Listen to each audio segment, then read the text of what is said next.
Hello, welcome to Dungeon Rollers Podcast. I'm your host Justin. Today we're reviewing our third movie for Alien Week. This is a subscriber requested review. Kaiser S. Hertzen requested this movie review. You can also check out. Feel free to check out his channel. He does live streams where he plays like strategy PC games and like he talks politics. He's a pretty cool guy. Check him out. So today we're reviewing Alien Nation 1988 sci-fi action movie. It's about an hour and 31 minutes. Directed by Graham Baker. Screenplay written by Rockne S. Who created the Farscape TV series, which is one of my favorite science fiction TV series. I would rank it up as good as, Battlestar Galactica, Deep Space Nine. So if you haven't seen it, it's a really cool show. And he also Rockne S. O'Bannon also created the Defiance TV show, Sequest DSV, and Cult, which is his most recent show. Before Defiance, actually Defiance is his most recent show. I might check out Sequest. That looks like it could be a cool show. It's instead of like humans colonizing the universe, it's like they're colonizing the bottom of the ocean, which is like really cool premise. So the cast is James Caan from movies like the Godfather series and one of my favorite movies, Way of the Gun, with Ryan Phillippe and Benicio del Toro. If you haven't seen Way of the Gun, check it out. Or check out the beginning scene where like you have like Sarah Silverman bad mouthing, talking shit to Ryan Phillippe and Benicio del Toro, and like Ryan Phillippe just fucking like caves her fucking face in. Which is a pretty funny scene if you haven't seen it. So you have James Caan as Detective Sergeant Matthew Sykes, Mandy Patinkin as Detective Samuel George Francisco.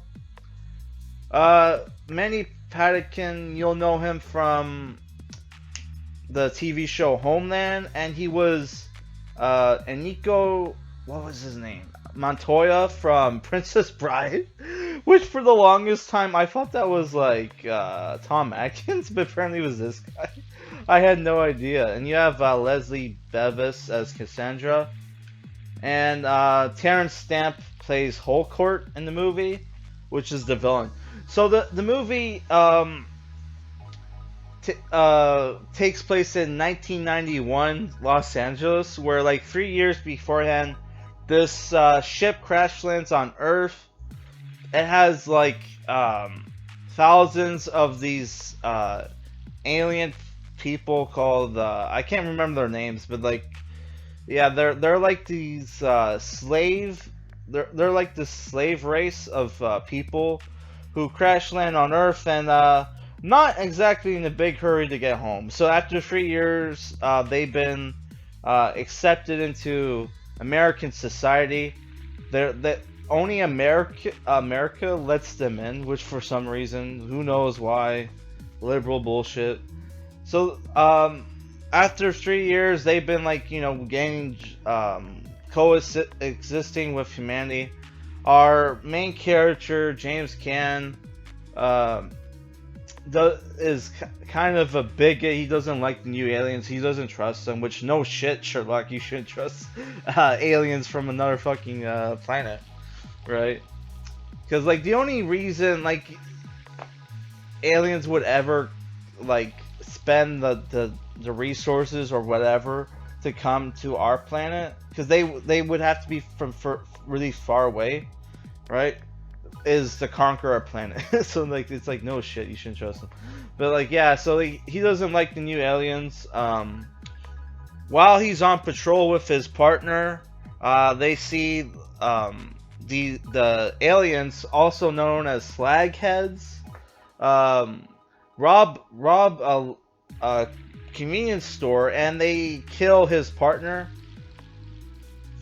At the same time, while this is happening, a slaghead named Samuel Francisco gets promoted to detective, and like, you know, they need volunteers for him to get. Sorry, they need a my bad. Sorry, they need volunteers for for someone to be his partner, right? So James Caan, character Matthew Sykes, decides to partner up with him because, you know, he can help him solve the murder of his partner, right? While the movie's going on, there's the obvious, like, you know, racial tensions between like the humans and the slagheads, or the political correct term is newcomers, right? And like, obviously this movie has a very liberal message. As the guy, our main character gets to know his alien partner, they start to form a relationship, and now he's no longer racist. Overnight, he's no longer racist against the aliens. So what happens in the movie? They uncover this plot where the aliens are developing this super addictive narcotic that they were given when they were slave labor as the for a reward for hard work, right? So like, the harder they work, the more of this drug they would get, and it's super addictive. And if you take too much of it, you metamorphose. You have it creates this metamorphosis where you become a super slaghead and super strong and super durable, right?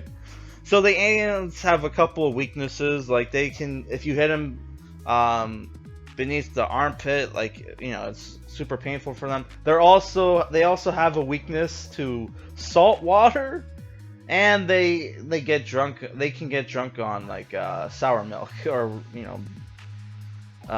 know, overdue milk or whatever. So like, yeah, the movie, I thought it was okay movie. There's the obvious liberal messaging in the movie. I thought the makeup effects were kind of bad, to be honest. But you know, what can you do? It's about like on par with a episode of Star Trek. I thought James Caan's character was, you know, pretty cool at first, but then he kind of gets pussified at the end. To the point where he goes to, there's a subplot where he doesn't want to go to his daughter's wedding because, you know, his ex-wife is going to be there with her new husband. They paid for his tickets or whatever to go to the wedding because it's like overseas. I really hate when people like invite you over for like weddings overseas. Like, not everybody likes to fly. Like, and I personally hate traveling. Yeah, I don't know, dude. Like, I just see like a airplane as a death trap, to be honest. Yeah. So I don't know, dude. I hate that shit, you know. So I didn't blame him when like he didn't like want to go to his daughter's wedding. So yeah, the movie, there's like some obvious, like, you know, cops, cop cliches that you would normally get in like cop shows and movies. Some of the jokes in the movie I thought were okay, you know. It's, you know, it's not on par with what I'm used to from like Farscape, and then again, this was, you know, this movie was made like a couple years before, and the movie apparently was a success because they made a TV series starring the guy from RoboJocks. And the movies also, sorry, the TV show also spawned some other TV movies. So I don't know, I might check out the TV series. I don't know, dude. Like, again, I wasn't like a huge fan of the movie. I would say as far as buddy cop movies go, it's worth watching. I'm giving it, you know, 7 out of 10. The final fight scene in the movie in the car chase, I thought was pretty cool. That James Caan's character um, is like about is playing a game of chicken with the bad guys, and he's like, "Don't worry, I never lose," and they just crash into each other.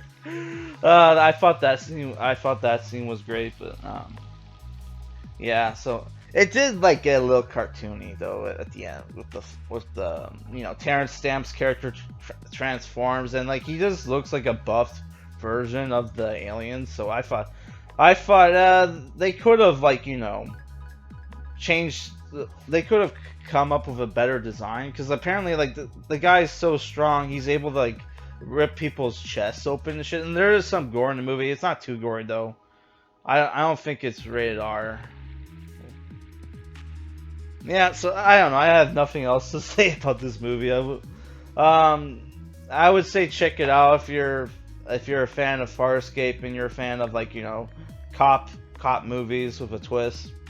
So tomorrow I'm probably going to review what was it? Progeny with Arnold Vosloo and Brad Dourif. All right.